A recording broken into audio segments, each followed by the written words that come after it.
هستش همه شاد خرسندی هست، همه شکرگزاری هست که حقا دوره. رسول خدا صلی الله علیه و سلم 4 دختر داشت. از همون دخترها به حد راضی بود، همه خرسند بود. همین مردی که اگر دختر تربیت کنه والله همین که فایده و منفعت میبینه که 800 بچه را بهای. آیت حدتن 800 بچه را بهای. المرأة صالحه خیر من 1000 رجل طالح. یک زن صالحه از 1000 مرد فاسق و فاجر در بالا میسته. اصلا بگیریم همین تاریخ اسلام مرتبه زنها به نهایت بلنده. ما تاسفانه هم دیگه عادت کردیم دختر چی و گپش چی فلان و بستمدون دختر خادم خاندان و ایلو به خدا قسم اگر یک تاریخ نظر بدوزه اولین زنی که اسلام از رسول خدا صلی الله علیه و سلم قبول کرده زن بود، مردک نبود. بیبی خدیجه حضرت صلی الله علیه و سلم گفت بر من وحی اومده است، گفت اشهد ان لا اله الا الله و اشهد انک رسول الله. اول زنی که از قفای پیغمبر صلی الله علیه و سلم، اول شخصی که از قفای حضرت صلی الله علیه و سلم اقتدا کرده است، نماز خوانده است، حضرت بیبی خدیجه مادر بونه. اول زنی که در اسلام شهید شده است، اول شخصی که در اسلام شهید شده زن بود، مردک نبود. مش در کندک سینمو میزنیم. اول شهید در اسلام سمیه نبود، مادر عمرو بن یاسر. وی زنو را خدای تعالی اگر غیرت شد یک زنوی میشوند، یک خدمتوی میکنن که با خدا قسم 1000 مرد کاری او را انجام داده نمیتونه. مسلم کو را پرستار شمرد، بهره از حکمت قرآن آورد. همین مسلمانی که زنک گمان میکنه که یک خدمتگار و یک پرستار از حکمت قرآن بهره بردگی نیست. نیک اگر بینی عمومت رحمت است، زان که آن را با نبوت نسبت است. اگر همین اندک عقل تا کار بفرمی، اوخی این مادری با پیغمبری نسبت داره. پیغمبر غمخور در حق امتاش است، مادر غمخور در حق خاندان، در حق فرزنداش.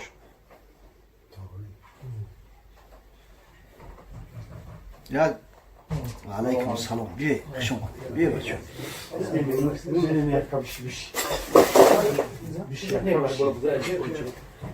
یثریب که بعدا با شرافت رسول الله صلی الله علیه و سلم مدینه منوره نام گرفت، یک زن میزیست با نام رومیسا، تخلصش او سلیم بود است. از همون بنی نجار است، یعنی که از خیش اقربای مومکلان رسول خدا صلی الله علیه و سلم حساب میخوره. همه عبدالمطلب بابای رسول الله صلی الله علیه و سلم، مادرش سلما از همین بنی نجار بود و همین یک قرابت خیشتواری داشتن.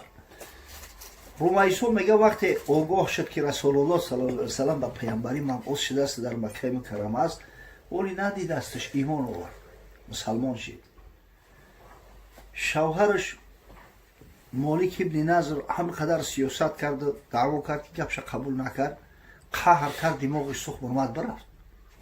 هم تا به نام نشان گم شد. اخیر الامر با بعضی روایات در همین شام میگه وفات کرده است، رفته است. اینا پدر انس ابن مالک رضی الله تعالی عنه. بله. میگه یک جوانمرد بود با تخلص ابو طلحه در همین شهر یثریب، شخص ثروتمند، با عقل، با ابرو و عزت، با تقوا. یعنی که با تقوا در همون مثل خودش که مهمون عزت میکرده است، مقصد به حق همسایه جنگ دعوا نمیکرده است، او دمی با اندیشه و با عقل بوده است. بسیار صاحب جمال. میگه خواستگاری اومد که یا امی سلیم مرا نمیگیری، بگو زوری تو به من نمیرسه، گو من لازم شود جان مفیدات میکنم، تمام مال مفیدات میکنم، یا بگیرم که من ای جوانی میگم من ترا دوست میداشتم، خداوند این شرایط امکان داده است، مهر چند قه همین چند دهنت میبره بگو، مهرتا من حیا میکنم. رومیسا گفت که مهر من کلمه شهادتی تو، این هم بگو اشهد ان لا اله الا الله و اشهد ان محمد رسول الله میگیرم، مهر من میکنم. سبب اسلام آوردن ابو طلحه همون زن شای رومیسای امی سلیم، مردک همی کارا کرده میتونه. سبحان الله. ابو طلحه از زمره نزدیکترین صحابه پیغمبر حساب میخوره. ای آدمای نزدیک بود. یک پسرک داشت، همون انس ابن مالک که ایام شوهر پیشینش. میگه وقتی حضرت صلی الله علیه و سلم مدینه منوره اومد، این شهر اصلا نامش یثریب است. این به شرافت قدوم پیغمبر و سکون پیغمبر نام مدینه را اصلا مدینه الرسول میگن، یعنی شهر پیغمبر صلی الله علیه و سلم. میگه نزد ابو طلحه اومد، گفت من زنکم ای بای که در بین حلقه مردکو بدرم همین بچه که مرا اکی بچه پیسندر شده بگی همین بچه مرا بگی بر برو عذر خواهی که یا رسول الله ما غیرم هیچی نداره بخی نباشه فدات میکردم، دیگه بچه کم در خدمت پیغمبر صلی الله علیه و سلم باشه. ابو طلحه را میگه دست یمو انس گرفت و آورد نزد حضرت، گفت همین رومیسای ام سلیم زوجم همین خیلی تاکید کرد. حضرت در حقش دعا کرد و 10 سال تا وقتی وفات پیامبر صلی الله علیه و سلم انس ابن مالک ای بری حضرت دور نشیده است، خدمت حضرت کرده است. 10 سال میگه خدمت حضرت کردم، یک روز نگفتم که چی با این کارای تری کردی، چی با فلان کارا نکردی. خشا به حال خادم، خشا به حال مخدوم. انا ایره اسلام میگن، اینه خیلی جان فدا انیو. همه ام سلیم در جنگو قطعی حضرت صلی الله علیه و سلم اشتراک میکرده است. در جنگ حنین وقتی که اصلا می بعد فتح مکه شماره مسلمانان به نهایت زیاد شده بود، لشکر زیاد شده بود، قصد کردن که بنی حوازین را مقصد تورمار کنیم. بنی حوازین بر ضد مسلمانان لشکر گرفتن، جمع کردن و آوردن.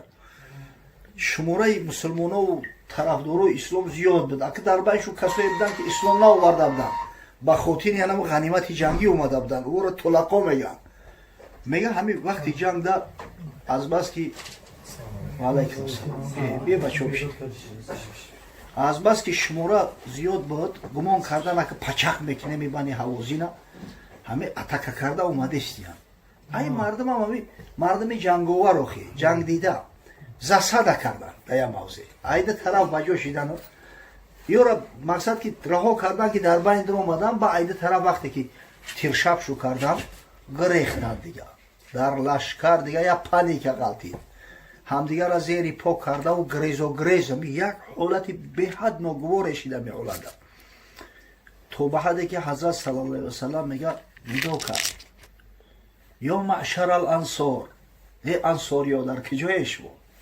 انصاری ها مردم مدینه منوره را میگن دیگه. میگه وقتی که صدای حضرت شنیدن در کجای یک انصاری بود لغت کرد پیش حضرت اومد دیگه به اسب شتر اومده نمیشید راه محکم پروبگاه ای اسبا و شترو فرمادن زیری پای اسبا قطعی نمیتا لغت کردن اومدن بری پیغمبر صلی الله علیه و سلم گرفتن. این گواردیای حضرت ایوخی اطراف شای احاطه کردن، ضربه دشمن گردوندن و خشوب هجوم گذاشتن. همین وقتی که انصاریا میگه حضرت احاطه میکردن ابو طلحه را موجای حضرت گفت که یا رسول الله ام سلیم بین یک خنجر یعنی قرار گرفته است در دستشو پیش حضرت بالا ایستاده است. بعد گفت یا ام سلیم این چیه در دستت؟ گفت یا رسول الله خنجر. چیکارش میکنی؟ گفت به خدا قسم هر مشرکی همجا بیاد شکمش چوک میکنم. نخو من زنده باشم و به سر پیغمبری من هجوم کنم شکمش چوک میکنم. گفت بعد خندید حضرت گفت یا ام سلیم ان شاء الله خدا بزرگای مسلمانو با قوت هم مقصد ولی ما احتیاج به خنجر زنی نداریم. گفت یا رسول الله همین کسایی که گریختن کو میدان تر کردن گریختن همش به قتل برسون یا جوان مردی نداشتیان مردک نبودیان نخواد در پهلوی پیغمبر باشی و جنگ بکریزی. که گفت یا ام سلیم خدای تعالی برای ما را کافی است، خدا باید تری جوان مردای را غیرت میته که اطرافی من را میگیرن، من احتیاج به او طلقا ندارم. طلقا کسایی را میگن که به خاطر غنیمت جنگی اومدگیان او مسلمان نیستن غنیمت میشه میگیریم. گفته قصه کوتاه این یک زنی جسور به غیرت بود. حضرت با همون غنیمت ها را وقت گرفت با انصاریو یگون چی نداد است از جمله به همین ام سلیم هیچ چی نداد است. غنیمت جنگی را گرفت در بین همون طلقا و در بین مکی ها و دیگر تقسیم کرد. بعد جوان ها به طاقت شدن گفتن سبحان الله این جنگ ما کردیم حضرت غنیمت گرفت در کرشی داد. مقصد که سیوفنا تقطر علی دماء قریش و غنایمنا ترد علیهم. عینوک شمشیرای ما تازه را خون میچکه، خونی همین مشرکا و غنیمت‌های ما را میگیرن در یومیتن. خبر به حضرت صلی الله علیه و سلم رسید. امر کرد، گفت انصاریا همه در یک موضع جمع شین. همه را جمع کردم که مجلس و گفت که منم طریق گپا شنیدم، میگه راسته؟ گفتم بله، ما گیله داریم و جنگ ما کردیم یا گریختن. برای چی جنگ؟ مقصد غنیمت ما را گرفتید یا تقسیم کردید. یکیش در بینشون با نام مقصد حضرت ابو سفیان پیغمبر صلی الله علیه و سلم 100 شتر و 300 گوسپند خیلی پول زیاد دادگی. همش هم میخواد. حتی هم صفوان ابن امیه ولی اسلام قبول نکرده بود، پسر امیه ابن خلف. اما خیلی مقدار بی نهایت زیادی مال داد. اما که جنگ کردیم او را هیچ نداد. حضرت صلی الله علیه و سلم گفت اما ترزون ایجی الناس بشات و بعیر، ایذهب الناس بشات و بعیر و تذهبون برسول الله صلی الله علیه و سلم. شما گفت روزی نمیشه که مردم شترا و گوسپندا را پیش کرده به خونه شون برن، شما پیغمبر خدا صلی الله علیه و سلم بگینید مدینه بری، همین در روزی نمیشه. که گفتم به خدا قسم ما 100 روزیم. ما گمان کردیم که اگه مکه فتح شده است دیگه ترک ما میکنی، مادام که قطعی ما برای ما 100 روزیم. حضرت گفت الانصار و شعار و الناس و دثار. انصار شعار هستند، یعنی که همین قسمت داخلی لباسی من، در صورتی که مردم دیگر همین قسمت بیرونیش. انصار با بدن من نزدیکند. والذی نفس محمد بیده، قسم به خدایی که جان محمد در قبضه قدرت اوست. لو سلک الناس شعبا و سلک الانصار شعبا لسلکت شعب الانصار. اگر همین تمام مردم دنیا به یه راه بروند، انصاریای من گفت اگر به یه راه بروند من البته ای پشتی انصار برم. اینا ببینید مردای همو انصار، اونم جوان مردای بغیرت همه به شرافت زنها اسلام آوردن، ایمان آوردن. برای هیچ وقت به چشم کس به دختر به زن دیگه نکنه. خدمت زن در اسلام به نهایت زیاد است. من ولی یک چند مثالکات آوردم. یک صاحب زن بود با نام نصیبه در جنگ احد بعضی مشرکا را زد، ایبوله اسباشو غلطان، شمشیر قطعی زد. سبحان الله. حضرت گفت یا نصیبه این شمشیر زدگی در تاریخ ما، یعنی شمشیر داد نقش تاریخ شدگیه. خشا به حال مرده که قدری زن هم میشناسه، خشا به حال مرده که وقتی خدای تعالی دختره کش داد، دختره تربیه میکنه. دختری تربیه دیده و با عقل، با هوش و قرآن خوان و نماز خوان، به خدا قسم ایام پسرای تربیه دیده را در جامعه لازم تره. امروز ما احتیاج به همین چیز داریم. اکثر این همی خانه ویرانی هایی که میشه ایسو بیاست که این دخترها تربیه دیده نیستن، از اسلام با خبر نیستن، قدر شوهر را نمیدونن. حضرت صلی الله علیه و سلم گفت کسی اگر به شرطی که دو دختر تربیه میکنه، خدای بزرگ را 4 تاش داده است حضرت، دو دختر تربیه میکنه، اصلاح میکنه، خانه مسلمانو را آباد میکنه، فردا روز قیامت خدای تعالی امر میکنه همه 8 در جنت بروش باز میکنه، صداش میکنن یا عبدالله هذا خیر، ای عبدالله عجب یا ای بنده خدا این راه برای تو خوبتره. یک شخص یک دختر داشته است. بعد گفت یا رسول الله اگر یک تا باشه چی؟ گفت اگر یک طرف ان شاء الله تربیت کردی به خاطر الله، انا همین اجر و پاداش تو را انتظاره.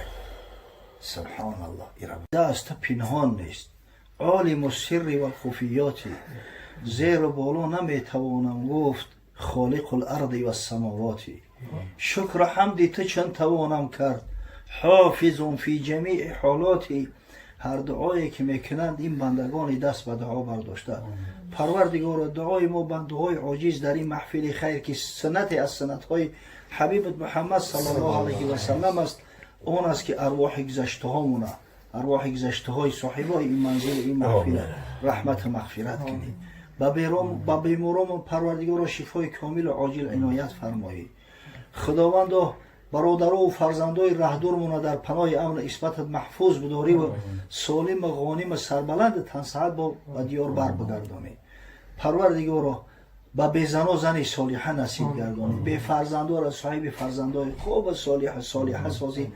حاجی دلشادی ما را پروردگارا که اینا 4 دختر دارد شکرانه نعمتی ترا پیوسته میکند، یک پسرک هم عطا کن. پروردگارا در منزلشان فیض و برکات خویش را نازل فرما. خدایا عاقبت کارمون به خیر انجام ده. پروردگارا غیرت و همت ما بده که وقتی صاحب فرزند میشویم سعی کنیم که فرزندا را مؤمن و مسلمان و محب به کمال برسانیم. ربنا آتینا فی الدنیا حسنه و فی الاخره حسنه و قنا عذاب النار. و تولد دختر باید که شادی و خرسندی و زیادترک شود. پیغمبر خدا را ببینه. حضرت میگه فاطمه 20 منی. فاطمه یک بند جگری مای، یک گوشه بدنی مای. همین که دوستش میداشت حضرت در جانش بیچاره بود. همولی همین پیشه همین صحبت ها هم دلشاد گفت که 4م شم دختر شد. گفتم خشو به حالت خرسند باش. به خدا قسم اینا والله من قسم خورده استم. الحمدلله پسرم دارم و دخترم دارم. او خیلی که من هم دختری کلانی ما دوست میدارم، بچه ما دوست نمیدارم. بچه های بند جگر تای میگه اگر همه هر دشا کیوس کنی من دخترم از زیادترک دوست میدارم. داره که مقصد که غیرتش دیگه های، شوق رغبتش به دین اسلام دیگه های، محبتش دیگه های، علمش دیگه های، فرق میکنه. این گپایی که کل یک بچه‌ک باشه، یک بچه‌ک باشه. همین دختری با ناموس و با ننگ و با غیرت باشه، به خدا ای بچه‌ها را میگذرونه. برای که دختر محبت داره، دختر پدر را دوست می‌داره. دختر وقتی کلوشید پدر ای خوری میبروید. دیگه زغزغ باقی زمکه گوش نمیکنه. چویک شدن میکنن، سر لباسکاش میشوون، پاپوشیوش تازه میکنن در پیشش میمونن. دخترای اصلا ماشینای پدرها را میشوون. تازه میکنن. بچه ترمر ماشین تا میگیره میگریزه، با یگان جو آوری میکنه دردی سر میشوه. دخترک ماشینک تا تازه آزاده میکنه، آماده میکنه. خدا رحمت کنه مسافر پدرمون همون وقتای بیماریش در خونه من بود. در چند مدت خداوند همین نصیبم گردون امکان یافتم که ولی همین پدرها همین بیماریشون هم به حکمت نیست آخی. اینم یه امکانیت است برای فرزندا که خدمت کنن. آخه او سالم و تندرست باشه چه خدمت میکنه. بعد همین برادرام دادرام اکما کلونیام دادرام هم گرد ونوان یا روز پس دو روز پس میان خبرش میگیرن یا خواهرچه‌مو در حصار هر روز میومد با هم یه روز با بیچاره او شرایط امکانات خوب هم نداره. یه مسافر دیگه هم پنسه و منسه شما شد همون میداده که اون یک جور اپلی میوه هیچ کار میکنه و معنیش کرده نمیتونست همین قید تاکیدش بکنه نیو میوه. و این پدر ما خود دختر دوست نمیداشت. همین دختر چیه؟ در تخمش به گفتم تری گپوی چی داشت رحمتی. با یه از گفت که بچه‌م گفت با خدا گفت دختر با محبت تر میشید است. ایروی کودک دوره، شوهر دوره، خسر دوره. همین قچه همینجا کشیده و هر روز اومدن ایره ببین. مردکان خیلی غیرت نداره. ای برادر خود در این اکسیر زن کم نباید صدقی مرد صدقی زن. آن دل مردی که از زن کم بود آن دل باشد که کم زیش کم بود. خدا کنه که به قدر این دختر رو برسی. ولی دختر را تربیه کردن در کار. دختر را اگر تربیه نکردی در قد کوچه سر بودی سبب شرمندگی بشود، سبب خجالت بشود، سبب بی آبرویی انسان میشود. نه که به خدا قسم اگر دختر را تربیه کردی دختری خوش اخلاق و با ادب تربیه شید همو خسر خشتومنش هم میگن بر پدرت رحمت، شوهرم دائمی نداره میگه بر پدرت رحمت میشنوی. با شرافت دعای دختر، با شرافت خدمت دختر خدای تعالی گناه بنده هاش هم میبخشه. در عهد پیغمبر صلی الله علیه و سلم یک زنی را شوهرش میگه که تو اومدن ما ای خونه نبرو. نمیگه اگر برمدی سه طلاق. میگه تو اومدن ما ای خونه نبرو. توجیر به دست تجارت میره سفری تجاری. ای با این چند مدت میگذره پدر دختر بیمار میشه. میگه نزد رسول خدا صلی الله علیه و سلم برادرش فرستاد که یا رسول الله اجازه هست که من ببرم؟ اوی شوهرم گفت نه برو، پدرم بیمار شده است. گفت پدر در زیبم حق داره. حضرت گفت که برا بگوش که اطیع زوجک، شوهر تا اطاعت کن که حقی شوهر از حقی پدر بلو میشه. وقتی دختر شوهر کرد اومدن گفتنش قرار صبر کرد، پدر از دنیا گذشت. باز میگه برادرش فرستاد اجازه هست که من برم مرده پدر و قلم بینم، در جنازه شرکت کنم. که حضرت باز تاکید کرد اطیع زوجک، شوهر تا اطاعت. زنی صالحه، زنی مسلمان، میگه نرفت در جنازه پدرش. یک چند روز پس رسول خدا صلی الله علیه و سلم بشارت فرستاد به همون زن، گفت برای بگنش که این الله قد غفر لابیها بطاعتها لزوجها. خداوند به پدرش رحمت مغفرت کرد، پدرش مورد رحمت مغفرت قرار داد به سبب اطاعت، به سبب گوشکنی فرمان شوهرش. از رفتن چی فایده و منفعت میرسید به اون پدر؟ هیچ. میبینه که به اطاعت شوهر پدرش در رحمت مغفرت پروردگار قرار گرفت. این ای است. ولن دختر جدی ای باید حتما تعلیم تربیت کرده شود. به تعلیم تربیت که ماند اوی به حالی ماند میشه حقیقتا خیجوش. در زمانهای پیش همون عرب ها بعضیش که همین از دخترها شرمندگی و خجالت دیده بودن به قول خودشو دوست نمی داشتن دختره. حتی بعضیاش زنده بزنده در گور میموندیان. یک شخص با نام قیس از قبیله بنی تمیم میگن از حضرت صلی الله علیه و سلم اومد باره، گفت یا رسول الله یک سال گفت ما با نعمان ابن منذر شاه حیره جنگ کردیم. نخست میگه هجوم کرد اومد در دهه ما دخترها را و زنها را همه را اسیر گرفت برد، مقصد کنیزک شدن. از بین یک چند مدت گذشت، شاید یکون سال زیادتر گذشت، بین ما صلح و صلاح شد. با صلح کردیم و شرط ما همین بود که همون دخترهایی را که ما گرفته بر بگردونه. میگه نعمان ابن منذر گفت که آخه شوهر کرده گیان بعضیش، او را چیکار کنیم؟ اختیار در دست اختیار میتیم. اگر بخواهن مایلش بروان، نه که اگر بگن شوهر رو مقدمه استیم ما دیگه کار نداریم، مقصد ما نمیتونیم او را مجبور کنیم. میگه دخترها را پرسیدم، بعضیش حقیقتا پدر و مادر را اختیار کرد برگشت اومد، اما بعضی دیگرش از جمله میگم متاسفانه دختری ما همون شوهرش قبول کرد. همین شرم داشتم ایزا کشیده میگم در پیش قوم من خیال کردم ناموس اومای دستم رفت است. دیگه میگم عهد کردم با خدا که هر دختری شود زنده بزنده در خاک میمونم. همین زنها میگن هر کدومش که تولد میکرد در او میگرفتم زمین هم میکندم، هم تیفلکه در تای خاک میپرداختم. ای با این چند مدت گذشت یه زن میگه حامله بود، من سفر رفتم، میگه از سفر بازگشت کردم اومدم که علاقه وضع حمل کردگی دیگه حامله نیست. پرسیدم چیکار کردی، چی زایدی؟ گفت مرده تولد شد، غلطید، مقصد نورسی. دیگه میگه سراغشم نکردم. ای بین 13 سال گذشت، یه روز خونه میام که یک دختر صاحب جمال خشو اینجا بازی داره. اگه تصور کنی که عادتا دختری 13 14 ساله خودش صاحب جمال میشه، دختری خودت باشه با چقدر بزه میتونه آخی. با میگه پرسیدم ای کی دختر؟ میگه زنم گریه کرد، گفت که هم دخترچه ایتقتای. من ترسیدم که گوروش میکنی در دستی خواهرم داده بودمش. میگه همو کلونش کردن، خیلی دیگه کلونک شی دست نکرد. گفتم تلم دختر در کورای کو. میگه یگون گم نگفتم. بیچاره زن خیال کرد که من با تقدیر تن دادم. یک روز زن میگه کجای مهمونی میگه دختر ما گفتم که بخیر بچم کار دارم یه جو میریم. همین بیچاره شادی کرده قطعی پدرش یه جو رفته است. پیش من تری میگه دویده و توزیده پدر جان میریم. پدر جان ایجا چی نام داره، ایجا گجوهای. بعد اومده میگه یه جو کمک کندن گرفتم. گفت چیکار میکنی؟ گفتم ولی صبر که با میبینی چیکار که کندم. میگه بعد برو اومدم بالا و با همون پشتی بیل یک تزدمش. میگه دادم هم چیکاری حال خاکم میگه بالاش چپا کردن گرفتم. میگم گریه و ناله پدر چیکار میکنی؟ تری نه گریه داره. حتی میگم دستش برآوردگی لبی دامنم قپید.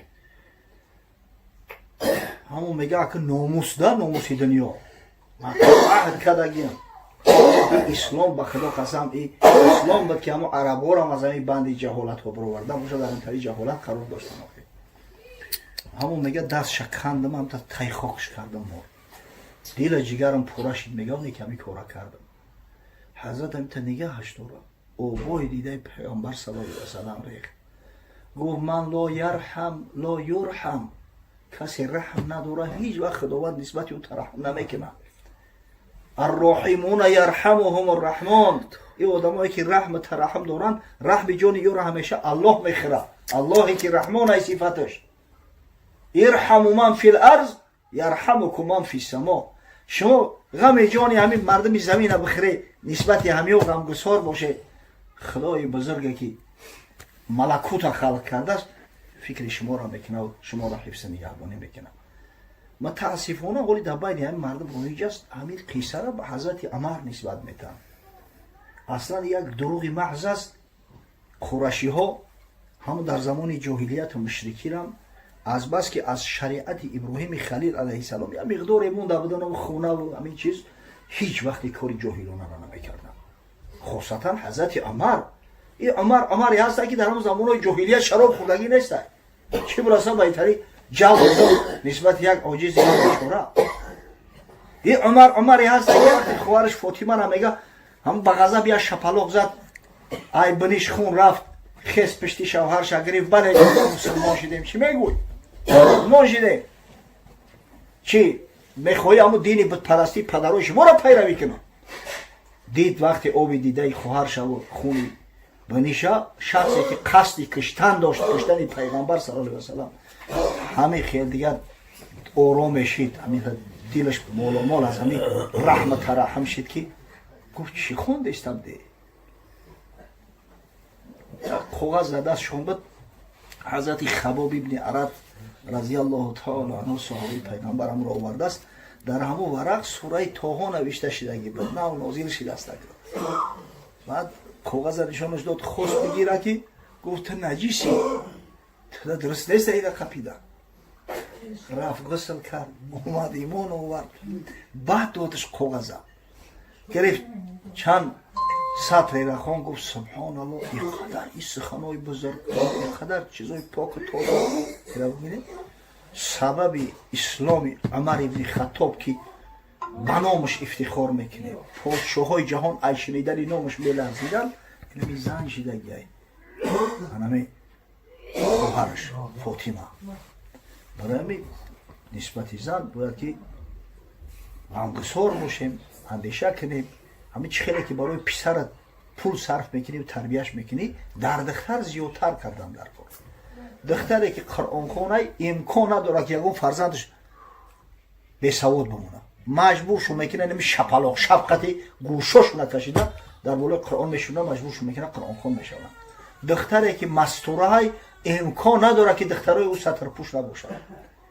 دختری که نماز خونه امکان نداره که فرزندای او به نماز شوند. پدر ای در بیرون ای نکی زن همیشه در داخل خونه ای اول زن آخر زن اونگه زن مرد.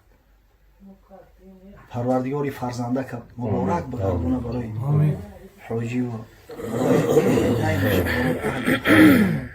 خداوند از جمیع بلا و فتح نگهبانش باشه. فرزند خوب صالحه مستوره محبه خدا و پیغمبر به کمالش برسونه و شرافت خودم ای طفلک معصوم و شرافت احیای سنت پیامبر صلی الله علیه و سلم خداوند بزرگ فیض برکات هرگز از این منزل محفل منقطع نگرداند. آمین. دست پنهان نیست عالم السر و الخفیات زیر و بالا نمیتوانم گفت خالق الارض و السماوات. شکر حمد تو چند توانم کرد حافظ فی جمیع حالاتی. هر دعایی که میکنند این بندگان دست به دعا برداشته. پروردگار دعای ما بنده‌های عاجز در این محفل خیر که سنت از سنت‌های حبیب محمد صلی الله علیه و سلم است اون است که ارواح گذشته هامون ارواح گذشته های صاحبای این منزل این محفل رحمت و مغفرت کنی. با بیماران پروردگار شفای کامل و عاجل عنایت فرمایی. خداوند برادرها و فرزندای رهدورمون در پناه امن عصمتت محفوظ بداری و سالم و غانم سربلند تنسعت با دیار بر بگردانی. پروردگارا با بیزن و زن صالحه نصیب گردانی، به فرزندان را صاحب فرزندای خوب و صالحه سازی. حاجی دلشادی ما را پروردگارا که اینا 4 دختر دارد شکرانه نعمتی ترا پیوسته میکند، یک پسرک هم عطا کن. پروردگارا در منزلشان فیض و برکات خویش را نازل فرما. خدایا عاقبت کارمون به خیر انجام ده. پروردگارا غیرت همت من بده که وقتی صاحب فرزند میشویم سعی کنیم که فرزندا را مؤمن و مسلمان و محب به کمال برسانیم. ربنا آتینا فی الدنیا حسنه و فی الاخره حسنه وقنا عذاب النار.